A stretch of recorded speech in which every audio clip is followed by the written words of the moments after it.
Hey guys, this is Tanya from the I Can Do English Academy, and today I have a very useful phrasal verb for you. To catch up on something. Catch up on something.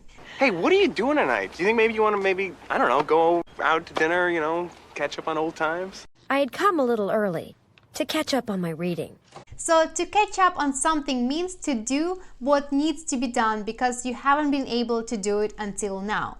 For example, let's say you've been busy all week and you didn't have time for housework. So now your house is a mess. So you need to catch up on some cleaning. Yeah, it's a mess. Or another scenario.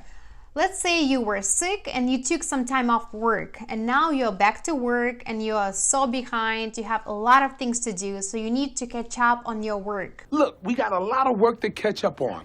Let's give her some more examples. She's staying late at the office to catch up on some reports. I've been working a lot lately. I need to catch up on some sleep. So that's your lesson for today, guys. Please tell me, what do you need to catch up on? Let me know in the comments below and I'll see you next time.